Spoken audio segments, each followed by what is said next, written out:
Guys आज का हमारा मोस्ट इम्पोर्टेंट एक्ट है वो है इंडियन काउंसिल एक्ट 1861। इससे पहले हम लोग जितने भी कंपनी शासन के जितने भी एक्ट थे उनको देख चुके हैं और मैंने आप लोगों को कल ही बताया था कि जो क्राउन शासन के जितने भी एक्ट होते हैं वो सबसे ज़्यादा सुपर इंपॉर्टेंट होते हैं क्योंकि 80% क्वेश्चन आपके वहीं से आते हैं। इससे पहले हम लोग जो है 1858 का जो है वो एक्ट को बहुत अच्छे से पढ़ चुके हैं। आज हम लोग बात करेंगे 1861 के एक्ट की। इसकी पीडीएफ आपको हमारे टेलीग्राम चैनल स्मार्ट स्टूडेंट पे मिल जाएगी, तो वहाँ से जाके आप लोग डाउनलोड कर सकते हैं। ठीक है, तो चलिए बिना देरी के हम लोग स्टार्ट करते हैं। तो सबसे पहले बात करते हैं कि इसको जो है पास किसने करा था। ब्रिटिश पार्लियामेंट ने करा था। इसका मेन पर्पस क्या था कि जो है फर्स्ट मेजर एडमिनिस्ट्रेटिव रिफॉर्म लिए गए थे। कब? जब जो 1857 हुआ था उसके बाद, विद्रोह के बाद।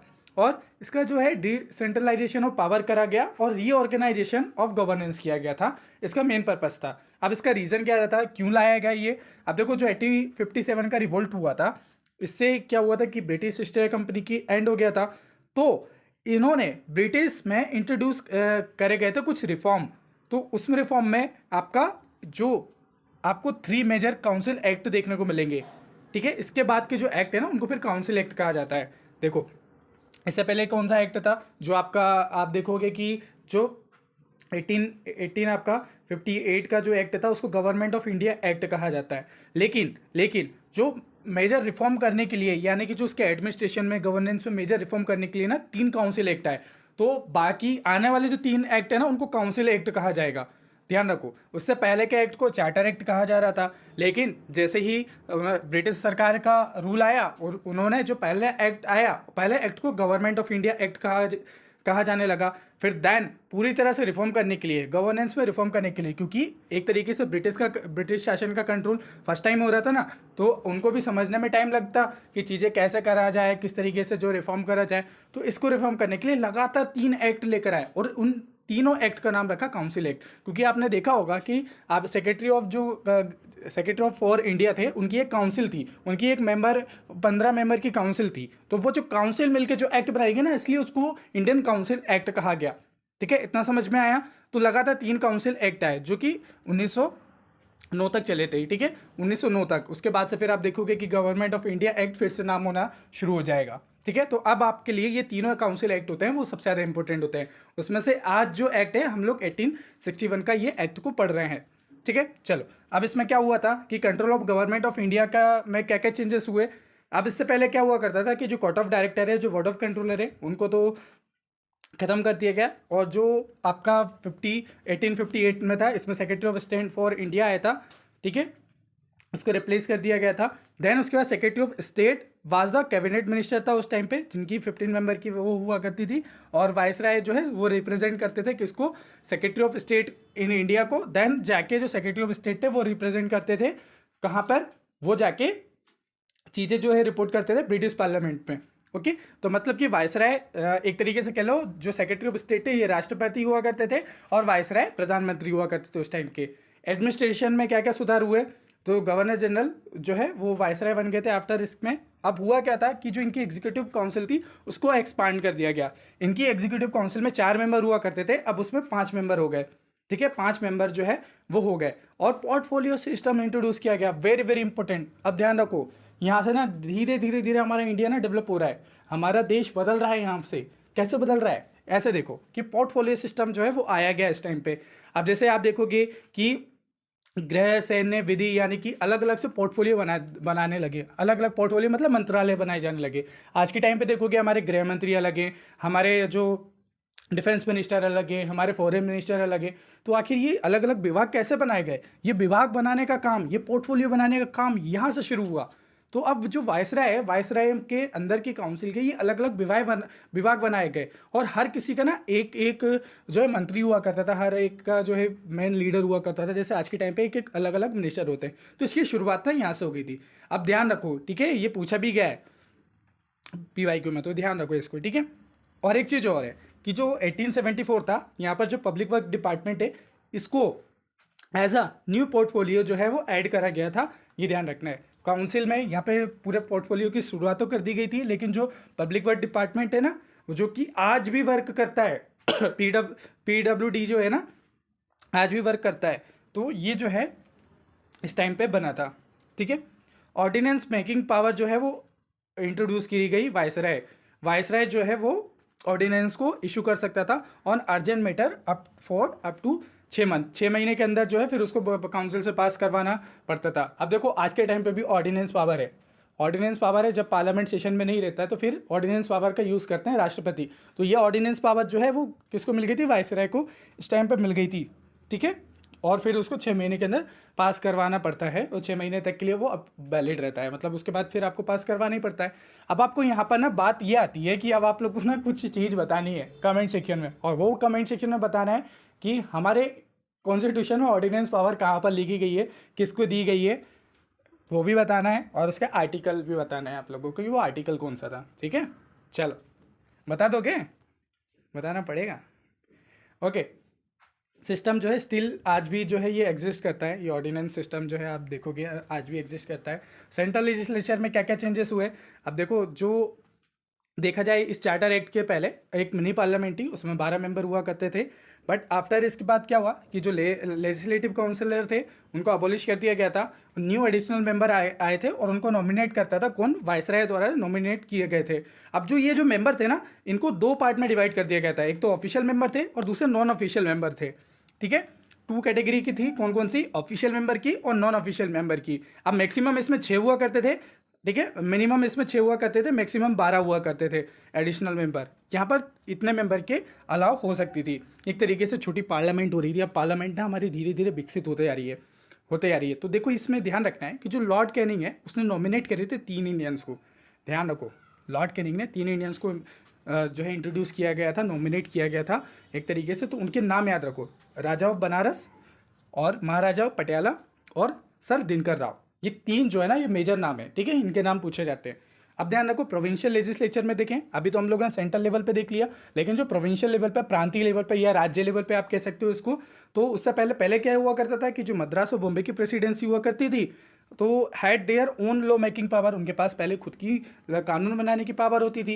लेकिन फिर जब चार्टर एक्ट जो हुआ था उसने सेंट्रलाइज कर दिया लॉ मेकिंग पावर को, जो प्रोविंशियल लेजिस्लेचर थी वो मतलब कि ख़त्म ही कर दी थी। जैसे आज के टाइम पे भी आप देखोगे, हाँ आपको बताना है कि कहाँ कहाँ पर विधानसभा भी है, विधानसभा बोल रहा हूँ, सही बोल रहा हूँ क्या, प्रोविंशियल लेजिस्लेचर आज के टाइम पे आपको तो आपको बताना है कि ऐसा कौन कौन से स्टेट है जहाँ पर 2 सदन है, 2 सदन जैसे होता है ना हमारे उच्च सदन निम्न सदन है, तो उनके नाम कमेंट करके बताना है। मेरे को एग्जैक्टली नहीं वर्ड याद है, बट मेरे को ये इंपॉर्टेंट फैक्ट है कि उनके नाम बताओ आप कमेंट करके, कमेंट सेक्शन में, ऐसे कौन कौन से राज्य हैं जहाँ पर आपको 2 सदन मिलते हैं, 2 लेजिस्लेचर मिलते हैं, ठीक है। तो बताओ उसके, ठीक है, उसके कमेंट करके बताओ, ठीक है। चलो प्रोविंशियल लेजिस्लेचर में बात कर रहे थे हम लोग। तो इंडियन काउंसिल एक्ट जो यहाँ पर आया तो इसने क्या करा कि जो प्रोविंशियल लेजिस्लेचर है उसको वापस से रिवाइव कर दिया गया। अब जो है मद्रास और जो बॉम्बे है वो रिगेन कर दी गई, उनकी जो पावर है उनको लेजिस्लेटिव पावर दे दी गई कि यार छोटे मोटे कानून बना सकते हो आप लोग। उसके बाद लेजिस्लेटिव काउंसिल है उसको इस्टेब्लिश किया गया बंगाल में और पंजाब में, और नॉर्थ वेस्ट जो है फ्रंटियर प्रोविंस, यहाँ पर जो है आपको उत्तर पश्चिम जो है सीमांत प्रांत जो है वहाँ पर परिषदें बना दी गई, ठीक है। चलो अदर प्रोविंस में देखें तो military, religion, foreign affair, public revenue जो है इनके लिए जो बिल रिक्वायर्ड था उसमें ना वायसराय के अप्रूवल की जरूरत होती थी। जो सेक्रेटरी ऑफ स्टेट थे had the power to cancel any law, उनके पास पावर थी कि वो कोई भी लॉ को कैंसिल कर सकते थे, और जो कि सेंट्रल लेजिस्लेचर से पास हुआ, मतलब कि राष्ट्रपति का होता है, राष्ट्रपति चाहे तो वहाँ से जो बिल पास हो रहा है उसको वो अपने पॉकेट में भी डाल सकते हैं, पॉकेट बीटो कह सकते हो ना आप, तो वो चाहे तो रद्द भी कर सकता है। राष्ट्रपति के पास पावर हुआ करती थी जो आज के टाइम पर है, और एग्जैक्टली यही पावर वहाँ पर कब यूज़ हो रही है, ये सेक्रेटरी ऑफ स्टेट यूज़ कर रहे हैं यहाँ पर। तो आप देखो आज के सिस्टम का एक तरीके से नींव कहाँ पर रख रही है, 1861 में, 1861 में नींव रखी है। That's why this is important, ये हमारी हिस्ट्री, हमारी कॉन्स्टिट्यूशन की हिस्ट्री है जो आज के समय पे हमारा इंडिया चल रहा है। दैट्स वाई ये जो है ना इसकी पूरी प्रोसेस होते हुए आई है। चलो समझ में आ गया ना, ये एक्ट को जीना सीखो, पता है ये इनको रटने से काम नहीं चलेगा। अगर इन लोग को आप देखोगे ना, अपने आप को प्रस्तुत करोगे, मैंने पहले वीडियो में बोला था अपने आप को ना, जब भी मैं ईयर वगैरह बताऊँ ना, अपने आप को ऐसा महसूस करो कि आप ना 1861 में आ गए हो, 1861 में आ गए हो, 1700 आप प्लासी का वॉर देख रहे हो, युद्ध देख रहे हो, वीडियो में मेरे वीडियो में खो जाया करो, एकदम ऐसा लगे ना कि बस हम लोग उतने एरिया में हैं, इस एरिया में ही ये सारी चीज़ें चल रही हैं, उसको इमेजिन करो, पिक्टोग्राफिक मेमोरी स्ट्रॉन्ग करो, ठीक है। ऐसे ही मज़ा आएगा, टेंशन मतलब जब मैं हिस्ट्री पढ़ाऊंगा, अभी तो हिस्ट्री आपको पढ़ा ही नहीं है ना, पढ़ेंगे अपन लोग बहुत इंटरेस्टिंग तरीके से पढ़ेंगे, ठीक है। उसके अभी तो हम लोग पी वाई क्यू चल रहा है ना, मेंस में तो और मज़ा आने वाला है, टेंशन मतलब सब अच्छे से करेंगे अपन।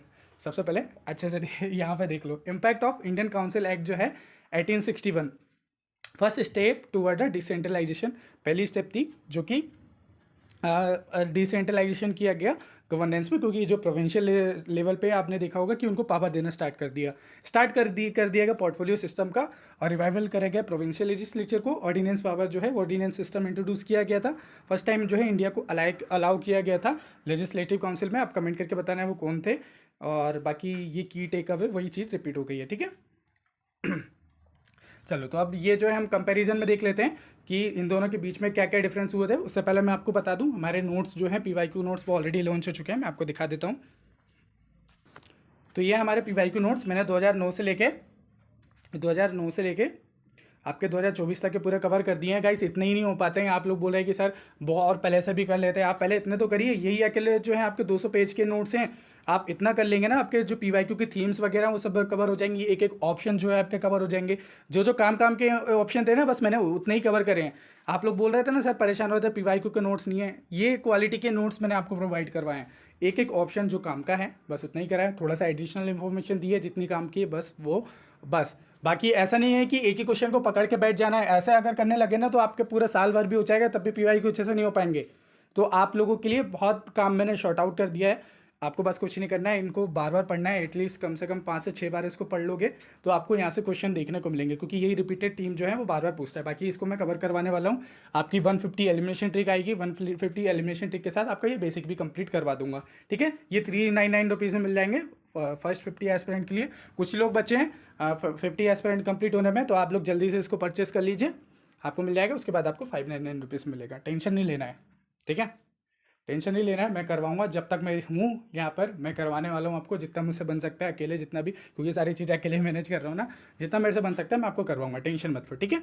टेंशन बिल्कुल नहीं लेने का स्मार्ट सर, क्योंकि स्मार्ट सर है ना आपके साथ, अब नहीं रहेगा कोई डर, क्योंकि आपके साथ है स्मार्ट सर।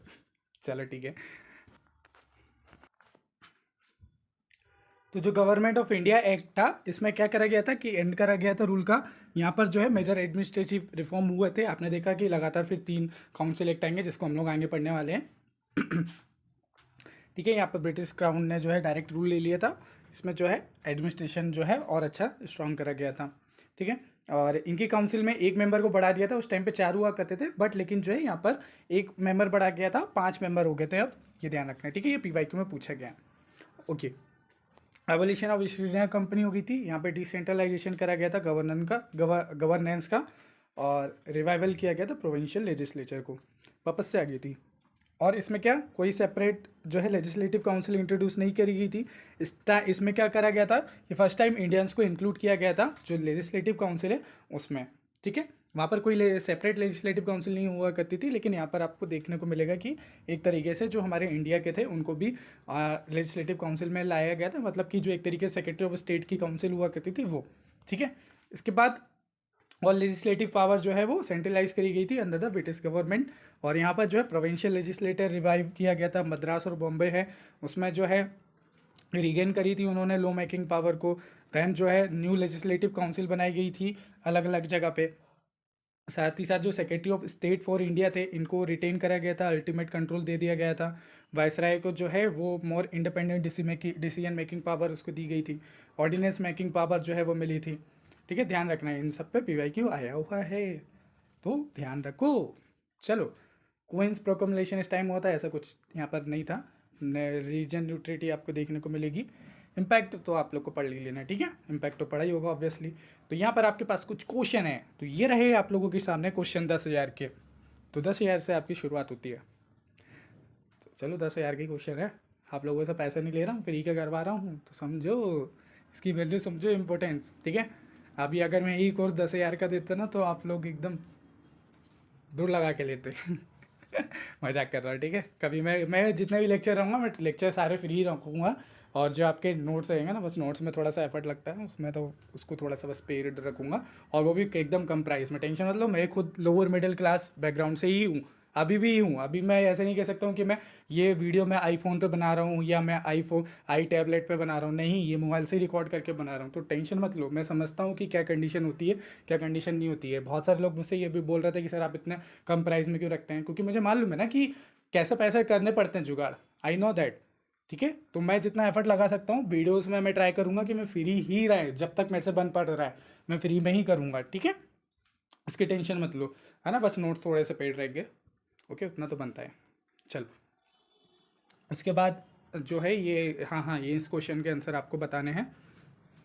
तो ये क्वेश्चन, सबसे पहले वीडियो को पॉज करो और इनके आंसर पहले कमेंट करो, ठीक है। चलो, इसके आंसर आप कमेंट करके बताओ।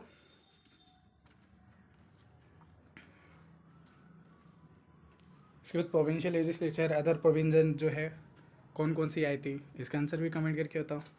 देखते हैं कितने लोग जो हैं कमेंट करते हैं, इसका भी आंसर आपको कमेंट करना है, ठीक है। चलो, तो अगले लेक्चर में हम लोग को पढ़ेंगे जो हमारा काउंसिल एक्ट आया था 1892। ये वेरी वेरी वेरी इंपॉर्टेंट है, तो इसको आप लोग ध्यान रखना है, ठीक है। तो इसको हम लोगों को पढ़ना है और बहुत ही इंपॉर्टेंट रहने वाला है। इसके बाद के फिर जो आपके मॉर्लामेंटो है और जो आपका मोंटेगी चेम्सफोर्ड है और जो आपका 1935 का एक्ट है, सुपर इंपॉर्टेंट एक्ट होने वाले हैं। तो ये थोड़ा सा लंबा इसलिए जा रहा है क्योंकि ये इंपॉर्टेंट है, यही आपका बेस बनाएगा। इसके बाद तो फिर आप देखो कि मैं आपको प्रियम्बल हो गया, आपके शेड्यूल हो गए, आपका कॉन्स्टिट्यूशनलिज्म जो बार बार पूछता है ना यूपीएससी, लिमिटेड गवर्नमेंट, मैंने उससे उससे रिलेटेड इतने सारे पीवाईक्यू कलेक्ट कर दिए ना कि आप उतने कर लिए ना आप लोगों ने, तो जो कॉन्स्टिट्यूशन से रिलेटेड जो क्वेश्चन आते हैं ना वो आपके बन जाएंगे। उतना कहीं पर आपको मिलेगा भी नहीं, टेंशन नहीं लेना है। सारे पीवाईक्यू मैं आपको करवाऊंगा और जितना मेरे से बन सकेगा उतना तो मैं करवाऊंगा, टेंशन मत लो, ठीक है। बस थोड़ा सा सब्र करो, मुझे अकेले सारी चीज़ें मैनेज करनी होती है। ये एक दिन में ये सारा कंटेंट बनाना पड़ता है, मैं सारे जुगाड़ करके पूरा दिन भर इसी में ही लगा रहता हूँ, ठीक है। तो टेंशन मत लो आप लोग, है ना। और इतनी एनजाइटी, मुझे मालूम है इस टाइम पे बहुत ज़्यादा एनजाइटी हो रही है और आपको डर भी लग रहा है कि सर क्या करें क्या नहीं करें। मेरे पास मैसेज आ रहे हैं, मुझे पता है ना। कई बार तो गिव अप करने का मन करता है और पढ़ाई भी ढंग से नहीं हो पाती है क्योंकि कई बार स्कोर कम आते हैं। तो इतना टेंशन नहीं लेना है गाइस, इतनी टेंशन नहीं लेना, इतना ज़्यादा मत सोचो। अपने माइंड को थोड़ा सा समझाओ, प्यार से समझाओ, बातें करो उससे। अगर मान लो कोई वही टेंशन लेके, वही परेशानी लेके आपके सामने आएगा, आप भी उसको समझाओगे ना, तो सबसे पहले खुद को समझाओ, आईने के सामने बैठ जाओ, कोई नहीं। और देखो, यूपीएससी ऐसी जर्नी है ना, ये सबसे बड़ी, सबसे ज़्यादा अकेलेपन की जर्नी है। आपको अकेले खुद ही लड़ना पड़ेगा, खुद से लड़ना पड़ेगा। आपको लगेगा ही नहीं कोई आ जाएगा सुपरमैन बन के या किसी से हम लोग अपनी बातें शेयर करेंगे तो हम लोग को सोल्यूशन मिल जाएगा, बट वो एग्जैक्टली टेम्परेरी सोल्यूशन होता है। जबकि आपके मन से आवाज़ नहीं निकलेगी ना वो चीज़, तब तक आपको कुछ बेनिफिट नहीं मिलने वाला, ठीक है। तो कभी भी ये वेट मत करिए कि हमारा कोई नहीं है, और कभी भी किसी से ये मत बोलिए कि हमारा कोई हो जाता, साथ में हो जाता।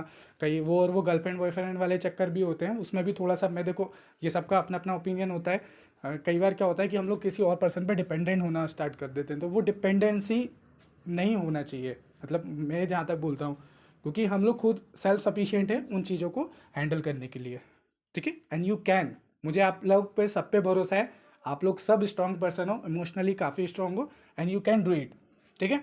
आप कर लोगे, आप कर लोगे। आप लोगों को कमेंट भी करना है, I can do it and I will clear UPSC या जो भी आप एग्ज़ाम कर रहे हो, यू कैन, ठीक है। चलो, मिलते हैं नेक्स्ट वीडियो में, तब तक के लिए खुश रहिए, मुस्कुराते रहिए। जय हिंद, जय भारत।